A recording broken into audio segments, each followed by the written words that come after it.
നമസ്കാരം. ഗ്ലോബൽ മലയാളി ന്യൂസിലേക്ക് എല്ലാവർക്കും സ്വാഗതം. അമേരിക്കയിൽ നിന്ന് നാം നന്നായി പാചകവാതകവും ഇന്ധനങ്ങളും വാങ്ങാൻ തീരുമാനിച്ചിട്ടുണ്ട്. അങ്ങനെ തീരുമാനിച്ചതിൻ്റെ പിന്നിലൊരു ജിയോ പൊളിറ്റിക്സ് ഉണ്ട്. അതാണ് രസകരമായ കാര്യം. അമേരിക്ക 25% നമുക്ക് ആദ്യം തീരുവ ഏർപ്പെടുത്തിയത്. 25% തീരുവ ഏർപ്പെടുത്തി. അപ്പോഴും നമ്മൾ മൈൻഡ് ചെയ്തില്ല. അതവസാനം 50%. അത് വലിയ ചർച്ചയായി. നമ്മൾ റഷ്യയിൽ പോയി റഷ്യയും ചൈനയുമായിട്ടുള്ള ചർച്ച നടത്തി. നമ്മളൊരു ത്രിരാഷ്ട്ര കരാർ പോലെയൊക്കെ ആയി. അങ്ങനെയൊക്കെ വന്നപ്പോഴാണ് ട്രംപ് താഴേക്ക് വന്നത്. താഴേക്ക് വന്നിട്ട് പീയൂഷ് ഗോയൽ എന്ന് പറയുന്ന നമ്മുടെ വാണിജ്യ മന്ത്രി പോയി, കൊമേഴ്സ് മന്ത്രി പോയി സംസാരിച്ചു. ചർച്ചകൾ നടന്നു. വിദേശകാര്യമന്ത്രി ചർച്ചകൾ നടന്നു. അങ്ങനെ ഒരുപാട് തലങ്ങളിൽ ചർച്ചകൾ നടന്നു. ഇപ്പോൾ തീരുമാനിച്ചിരിക്കുന്നത് നമ്മൾ ഗ്യാസ് വാതകങ്ങൾ, LPG വാതകങ്ങൾ അമേരിക്കയിൽ നിന്ന് ഇറക്കുമതി ചെയ്യാനാണ് ഇപ്പോൾ തീരുമാനിച്ചിരിക്കുന്നത്. ഇത് തീരുമാനിച്ചപ്പോൾ ശരിക്കും സൗദി അറേബ്യയിൽ നിന്നാണ് നമ്മൾ ഇറക്കുമതി ചെയ്തുകൊണ്ടിരുന്നത്. ഇത് തീരുമാനിച്ചപ്പോൾ സ്വാഭാവികമായിട്ട് റഷ്യയിൽ നിന്നും കുറച്ച് ചെയ്യുമായിരുന്നു. റഷ്യയ്ക്ക് പ്രശ്നമുണ്ട്. അന്താരാഷ്ട്ര തലത്തിൽ റഷ്യയെ തകർക്കാനാണ് അമേരിക്കയുടെ ശ്രമം. അത് ഉക്രൈനുമായി ബന്ധപ്പെടുത്തിയിട്ടുള്ള വിഷയമാണ്. അപ്പോൾ റഷ്യയിൽ നിന്ന് ആരും തന്നെ എണ്ണ വാങ്ങരുത്. ഇന്ത്യ വാങ്ങുന്നതിൻ്റെ നല്ലൊരു 3% വാങ്ങുന്നത് റഷ്യയിൽ നിന്നാണ്. നേരത്തെ ഇറാനിൽ നിന്നും സൗദി അറേബ്യയിൽ നിന്ന് വാങ്ങിച്ചിരുന്നു. അത് അമേരിക്കൻ കമ്പനികളിൽ നിന്നാണ്. അത് വാങ്ങാതെ നമ്മൾ റഷ്യയിലേക്ക് പോയി റഷ്യയിൽ നിന്ന് കുറച്ച് വാങ്ങുകയാണ്.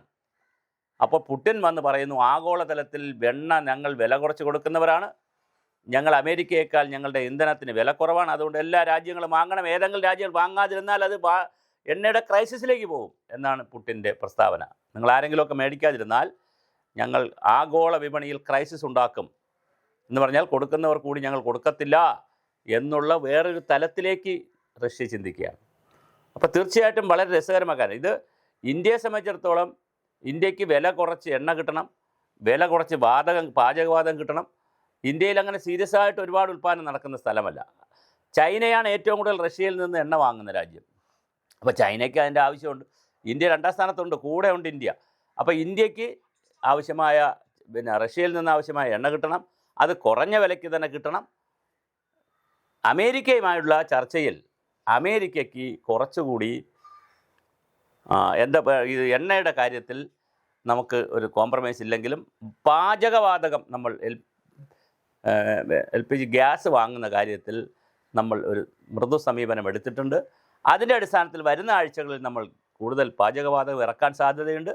അങ്ങനെ അമേരിക്കയെ മെരുക്കാനുള്ള ശ്രമങ്ങൾ നടന്നുകൊണ്ടിരിക്കുകയാണ്. എന്നാൽ അമേരിക്കയുടെ ഡിമാൻഡ് അതല്ല. ഇറാനിൽ നിന്നും സൗദിയിൽ നിന്നും വേണം നമ്മൾ എണ്ണ വാങ്ങാൻ. സോവിയറ്റ് റഷ്യയിൽ നിന്ന് എണ്ണ വാങ്ങുകയേ ചെയ്യരുത് എന്നുള്ളിടത്താണ്. അത് ഒരു രാജ്യവും വാങ്ങരുതാണ്. ഇന്ത്യ മാത്രമല്ല, ചൈനയിലെ ലോകത്തിൽ ഒരു രാജ്യവും സോവിയറ്റ് റഷ്യയിൽ നിന്ന് വാങ്ങരുത് എന്നുള്ളതാണ്. പക്ഷേ അത് നടക്കുന്ന കാര്യമല്ല എന്ന് ഇന്ത്യ പറഞ്ഞിട്ടുണ്ട്. ഇന്ത്യ എന്തായാലും സോവിയറ്റ് റഷ്യയിൽ നിന്ന് എണ്ണ വാങ്ങും, അപ്പുറത്തുനിന്ന് പാചകവാതകവും വാങ്ങും. അപ്പോൾ ഇന്ത്യയെ സംബന്ധിച്ചിടത്തോളം സോവിയറ്റ് റഷ്യയും നമുക്ക് പ്രധാനമാണ്, അമേരിക്കയും നമുക്ക് പ്രധാനമാണ്. 2 രാജ്യങ്ങളും പ്രധാനമാണ്. അമേരിക്കയിലെ ഇന്ത്യയിലെ വിവിധ ഇനം ഉൽപ്പന്നങ്ങൾ അമേരിക്കയിലേക്ക് കയറ്റുമതി ചെയ്യുന്നുണ്ട്. അവിടുത്തെ ഒരുപാട് ഐറ്റങ്ങൾ ഇവിടെ ഇറക്കുമതി ചെയ്യുന്നുണ്ട്. അപ്പോൾ തീർച്ചയായിട്ടും വലിയ വ്യാപാര കരാറുള്ളതാണ് ഈ രാജ്യങ്ങൾ തമ്മിൽ.